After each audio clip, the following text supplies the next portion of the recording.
पारिजात कृष्ण को क्यों प्रिय है? रुक्मिणी सत्यभामा की अनसुनी कथा।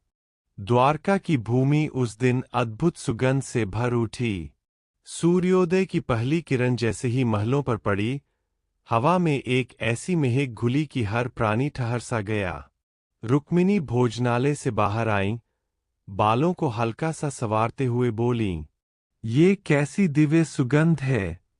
मैंने ऐसा फूल कभी नहीं देखा। कर्मचारी, सैनिक, दासिया सब एक दूसरे का चेहरा देखने लगे। तभी महल के मुख्य द्वार से मधुर हंसी की आवाज आई। देवर्षि नारद आ रहे थे। हाथ में एक स्वर्ण कमंडल, हाथ में एक दिव्य पुष्प, पारिजात। उस पुष्प से जो सुगंध फूट रही थी, वह मन को एक क्षण में शांत कर देती। नारद सीधे रुक्मिणी के पास पहुँचे और मुस्कुराकर बोले, माता, यह पारिजात है, स्वर्ग का पुष्प, अमृत से उपजा हुआ, देवताओं का प्रिय। आज मैं इसे आपके चरणों में अर्पित करता हूँ। रुक्मिणी ने विनम्रता से फूल स्वीकार किया।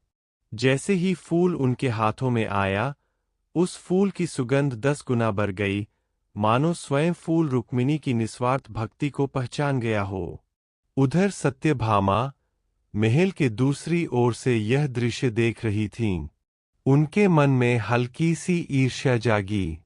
नारद जी ने रुक्मिणी को ही क्यों दिया? मैं भी तो श्री कृष्ण की पत्नी हूँ। मुझे यह फूल क्यों नहीं मिला? नारद ने उनकी आंखों में उठती हलचल साफ देख ली। वे धीरे से मुस्कुराए। लीला का समय आ गया।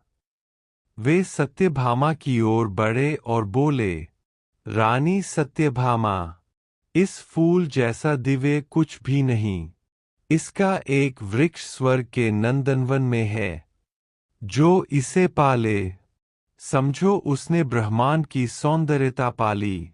सत्यभामा की आंखें चमक उठीं। मुझे वह वृक्ष चाहिए। वह। नारद ने जैसे चिंगारी फूंकी, वह तो इंद्रदेव के बगीचे में है। बिना युद्ध के तो मिल ही नहीं सकता। अब सत्यभामा का मन दृढ़ हो चुका था। वह कृष्ण के पास गईं। कृष्ण विश्राम कक्ष में थे। बांसुरी की धुन हवा में तैर रही थी। सत्यभामा ने प्रवेश किया और बिना कुछ छिपाए बोलीं, स्वामी, मैं वह पारिजात वृक्ष चाहती हूँ, स्वर्ग से। कृष्ण मुस्कुराए। उन्होंने बांसुरी रोक दी। फिर धीरे से बोले, सत्यभामा, पारिजात कोई सामान्य वृक्ष नहीं है, और तुम जानती हो कि इंद्र उसे यूं ही नहीं देंगे। तो क्या?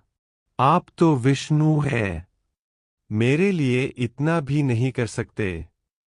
कृष्ण मुस्कुराए। उन्होंने कुछ नहीं कहा, बस सत्यभामा का हाथ पकड़कर बोले, चलो, स्वर्ग चलते हैं। स्वर्ग पहुँचे तो इंद्रदेव आगे बढ़े। कृष्ण, आपका स्वागत है, पर मैं जानता हूँ आप क्यों आए हैं। पारिजात मांगने। कृष्ण ने शांत स्वर में कहा, सत्यभामा की इच्छा है, उसे पूरा करना ही होगा। इंद्र गरज उठे। यह वृक्ष स्वर्ग की शोभा है, अमृत से उपजा है। इसे पृथ्वी पर नहीं ले जाया जा सकता। कृष्ण चुप रहे, पर सत्यभामा नहीं। देवराज, मैं कृष्ण की पत्नी हूँ।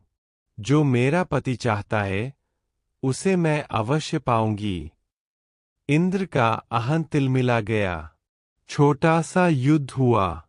कृष्ण के सुदर्शन चक्र की चमक से आकाश कांप उठा। अंत में इंद्र ने हार मान ली। वे बोले, कृष्ण, यदि आप इसे धरती पर ले जाना चाहते हैं, तो ले जाइए, पर याद रखिए, इसका स्वभाव दिव्य है। यह भक्ति और प्रेम के आगे झुकेगा, अहंकार के आगे नहीं। कृष्ण मुस्कुराए। मैं जानता हूँ, इंद्र। पारिजात कभी गलत दिशा में नहीं झुकता। कृष्ण वृक्ष को लेकर पृथ्वी पर लौट आए। सत्यभामा आनंद से भर उठीं। स्वामी, इसे मेरे आंगन में लगाइए। मैं इसे प्रतिदिन सजा कर रखूंगी। यह वृक्ष अब मेरा है।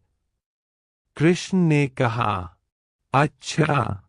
वे वृक्ष सत्यभामा के आंगन में लगा आए। द्वारका में उत्सव सा माहौल था। स्वर्ग का वृक्ष अब पृथ्वी पर था। लेकिन अगले ही दिन चमत्कार हुआ। पारिजात का तना सत्यभामा के आंगन में था, परंतु उसकी शाखाएं रुक्मिणी के महल की ओर झुक गईं, और फूल रुक्मिणी के आंगन में गिरने लगे। सत्यभामा सन, यह कैसे हो सकता है? वृक्ष तो मेरा है। वे क्रोध में कृष्ण के पास पहुंचीं। ये वृक्ष आपकी रुक्मिणी की तरफ क्यों झुकता है? यह तो मेरे आंगन में लगा है।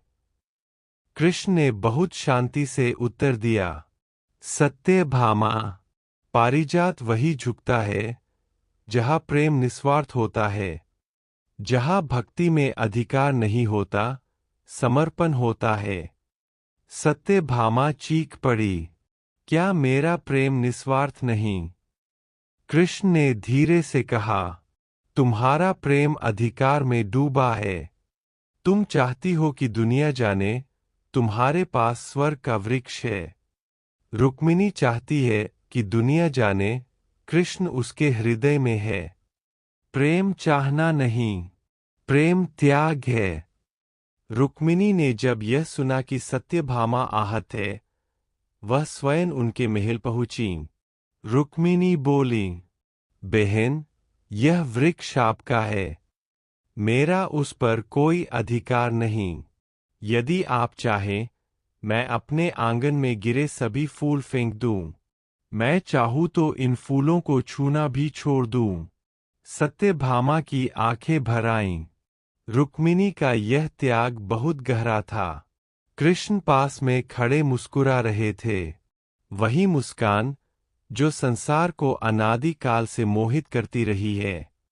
उन्होंने कहा, देखा सत्यभामा, यही वह प्रेम है जिसे पारिजात पहचानता है। इसका फूल केवल विनम्रता, त्याग और निस्वार्थता के आगे झुकता है। और यही कारण है कि यह मुझे भी प्रिय है, क्योंकि पारिजात वही करता है जो मेरा हृदय करता है, प्रेम को सम्मान देता है। उस दिन सत्यभामा ने पहली बार समझा, प्रेम अधिकार से नहीं मिलता, सुंदरता दिखावे से नहीं, विनम्रता से आती है। निस्वार्थ भाव ही सबसे बड़ा आभूषण है। वे धीरे से रुक्मिणी के चरणों में गिर पड़ी। बहन, मुझे क्षमा कीजिए। मुझे लगा पारिजात का वृक्ष मुझे बड़ा बना देगा, परंतु आप तो स्वयं पारिजात से भी दिव्य हैं।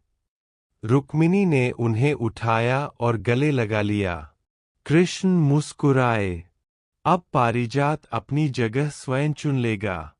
अगले दिन पारिजात की शाखाएं सीधी खड़ी थीं, किसी एक की ओर नहीं, बल्कि दोनों महलों की ओर समान रूप से झुकी हुईं। अब वह अहंकार का नहीं, प्रेम और समानता का प्रतीक बन चुका था। कृष्ण रुक्मिणी और सत्यभामा दोनों से समान प्रेम करते थे, पर पारिजात का झुकना यह बताता है कि जहाँ त्याग है, वहाँ कृष्ण है। जहाँ निस्वार्थ प्रेम है, वहाँ कृष्ण है। जहाँ अहंकार है, वहाँ कृष्ण स्वयं दूरी बना लेते हैं। पारिजात कृष्ण को इसलिए प्रिय है क्योंकि यह अमृत से जन्मा है। यह रात में खिलता है, विनम्रता का प्रतीक। यह निस्वार्थ प्रेम के आगे झुकता है। यह रुक्मिणी की पवित्रता को पहचानता है। यह भक्ति और सौंदर्य का मिलाप है। कृष्ण बोले, पारिजात मुझे इसलिए प्रिय है क्योंकि यह मुझे स्वयं मेरी प्रकृति का स्मरण कराता है।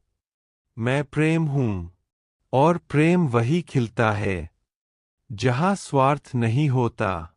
द्वारका के उस आंगन में आज भी लोग कहते हैं कि पारिजात का वृक्ष रात होते ही चुपचाप रुक्मिणी सत्यभामा दोनों के आंगन में फूल गिराता है, दोनों को समान रूप से सुगंध देता है, क्योंकि कृष्ण का प्रेम दुविधा नहीं समरसता है।